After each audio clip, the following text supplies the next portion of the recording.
And now let us link up with our Standard Sports editor Robin Toskin to shed some light on what this means to Kenya and what Kenya stands to lose. Now, Toskin, this cannot be good news for Kenya. Toskin. It's not good news at all, and especially, coming at a time when we really wanted something that can bring us together. We've always said that sports is one thing that always unites the people, and in these difficult circumstances where we've had our presidential elections, annulled, bungled in a way, and Kenyans are beginning to question themselves really as to whether they are a nation or not, and why are we not getting things right. And now with CAF stripping Kenya of the chances, to host the African Nations Championship, that again, strikes another blow on the psyche of any person calling himself a Kenyan, and therefore it means really that we've got to go back again to square one and ask ourselves really what went wrong, especially after we were given the rights or awarded the rights in 2014. We had 4 years to prepare, but now all that has come to nothing. All right, Robin, and one of the things cited for them stripping Kenya of that opportunity is lack of goodwill. What does that mean?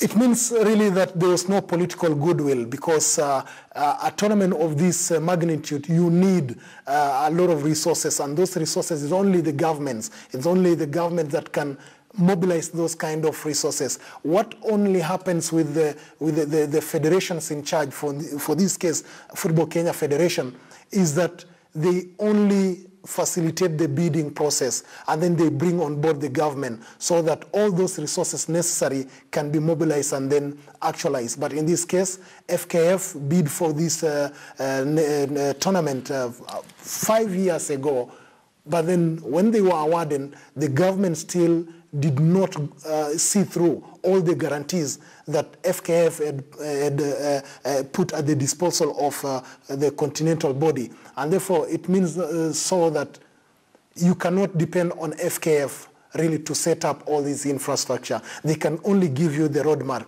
and then the government, actualizes that.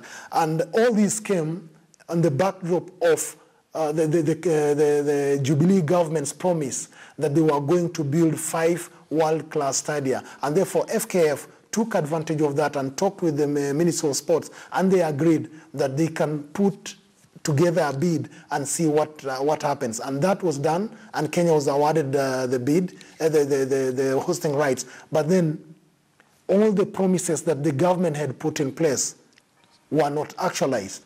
It also required, therefore, that if the government was not able to build the 5 world-class stadia, they ought to have actually made some facelift on the existing infrastructure. We have Kasarani in Nairobi, we have Nyayo Stadium also in Nairobi, and then in Machakos we have the Machakos County Stadium, and also in Eldoret we have Kipchoge Keino Stadium. But the state of those facilities, the way they are now, they cannot host an event of this magnitude. Therefore, it required the government to do that. We were promised, we were told all along by the Minister of Sports, and even the Deputy President himself and the President, they came out and said all this is possible. But now CAF have said we lacked that political goodwill.